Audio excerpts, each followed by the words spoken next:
Alright, pardon the mess, but I was kind of in a testing phase here. I got one of my brake boosters here. It's actually a 8-inch vacuum diaphragm, so it's a 3-to-1 boost ratio, which it works really nice. I tested on the left-hand side here. It works awesome. I mean, it'll lock up the whole entire machine, which is a problem because with these clutches all the way out, I was able to get them to go the full 50 millimeters, which they're not supposed to. After talking with Vladimir there, you should be able to get these clutches to slip at 1 inch. And what I found interesting is, even at 2 inches, this whole drivetrain will just lock up because it is an automatic transmission. So it lets the torque converter slip, which is puzzling. And it turns out, so you can see here, I got all these brake bands nice and loosey-goosey. Check this out. I got this big ass pipe on a pipe wrench. I'm probably putting, oh goddamn, it's freaking stiff as all get out, and that's just supposed to just freewheel easily. Nice big gap there, right? But look at that, it's just freaking locked up like crazy. I mean, it's just crap right in there.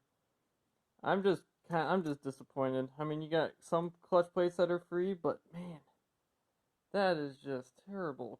Alright, so I got the right-hand clutch basket off right now, and I'm just kind of going through, clipping off all these wire locks here. Kind of see the construction of the basket. And then also the construction. These are the shims I was talking about that kind of adjust how your throw out is adjusted for your clutch plates. See the ramp there and the heavy duty throw out bearing, and then you see the balls right there. Pretty simple deal. And then the spline and the oil seal shaft. Basically this, you can kind of see the oil, but yeah, that goes into the cross shaft to kind of seal everything up. And to get this off, you do have to make a special tool. Basically, I just took a piece of 1 3/4 inch box section, welded some 1/4 inch key stock pretty much in place, because there's this bearing nut here that you got to take off, and it's kind of recessed way deep in the bowels of the machine there. So actually, we can kind of take a look at the other side, even though I already got it loosened up. But it basically fits way down in there. And there's an oil seal too. You got to take off this guy, which I think I'm able to reuse this guy. But it looks like the people before me, they put a lot of gasket goo on there, and that's kind of crude. But like I said, I'm glad I'm switching suppliers. Alright, so I got all the preload cap screws off. I kind of just indexed the pressure plate here. Kind of interesting. They're like the aircraft, you know, wire lock type. But upon further inspection here, yeah, it looks kind of crusty in there, unfortunately, which is disappointing, but I guess it is what it is, right? Rivet construction for the flange, this hub flange onto the actual basket inner splines, I guess. All the pressure springs here. I think I'm going to go in and just do a deep clean on this stuff, because it really does need it, I think. So let's pull off the basket here. Just make sure you index your holes, because there's like 2 empty holes for some reason. All the springs are out. So take this stuff off. And then there's kind of like what would probably be your flywheel in a car. Just your backer plate with your standoffs, I guess. And yeah, I can kind of see why we're getting so much sticky issues going on here. Lots of spot rust. Go in and clean that up. Alright, so I started to pull off these friction discs here, friction plates, just steel. One thing I'm noticing is they look kind of centered a bit. Probably from heat buildup. So I'm not sure what's going on there, if that was just me. But check this out. So I pulled this whole block off, and it's just like one big chunk. Like, I can't separate it until I get the screwdriver out. That's pretty crazy. So that's probably why I was getting locked up clutches. You can kind of see some sintering marks there too. So, okay, I broke the clutch down into all of its pretty much individual components for the most part, besides these press fit jobbers. But you got your pressure springs, your fastening hardware, your pressure plate, spring plate, I guess, and then the pressure, whatever, compression plate, and then all the discs, which I kind of explained to you earlier. They look a little bit centered, but they're also really crappy. Almost they got like some type of lubricant on them, which has probably caused them to, I don't know, the sand and grit and shit that's just getting in there. It's just rusty. So I'm gonna clean these up. I guess your opposite compression plate here, it's got the air veins on it. That'd go on the bottom. They're kind of held. There's a ledge that's machined in here. Kind of see right there that it rests up against. So I'm gonna get rid of all this crap too. The spline. But that's basically the gist of the interior surface there. Alright, so I got the right clutch basket pretty much all cleaned up. Just some bath and mineral spirits and a quick brush with the wire wheel there.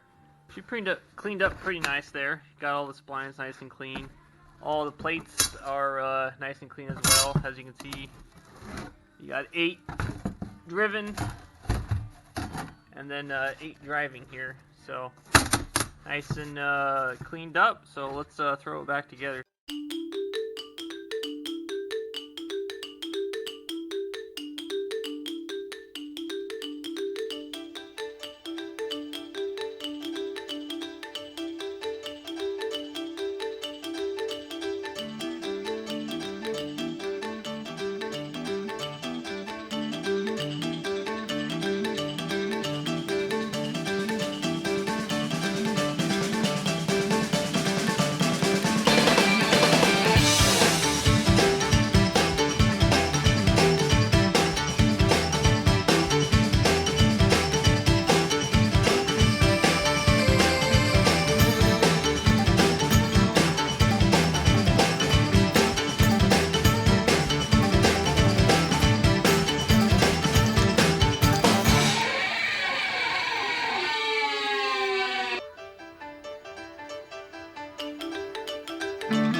Because we got springs on here that are compressing, you just want to go gentle and just kind of crisscross, kind of like a wheel lug nut, you know, just making sure you're not biting on one side more than the other.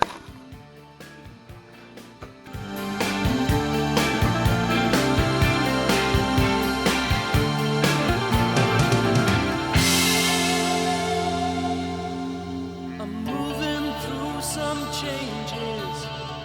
I'll never be the same. Something you did touch me.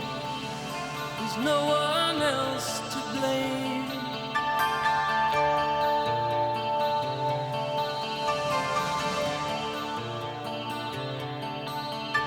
The love we had has fallen. The love we used to share. You've given up pretending as if you didn't care. Okay, then you're going to want to place your shims in. And then your ball amp. Nope, one more shim here.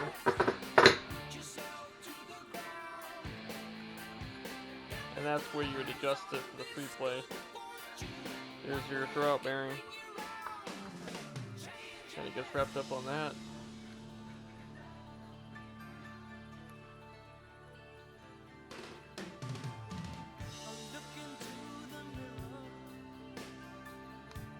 So what we'll do is we'll put this onto here.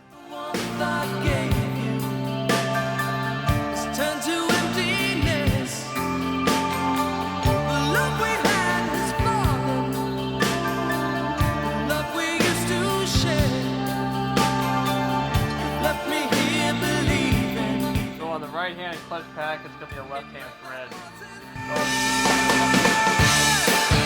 Changing places.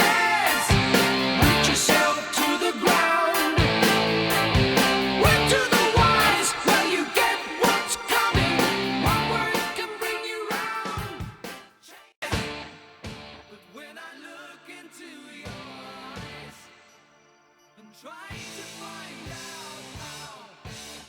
there's no way to save it now. When everything I feel changes. Keep looking for changes. So I'm at the 1 inch mark right here. Take a look at this. I can freewheeler by hand easily, no problem.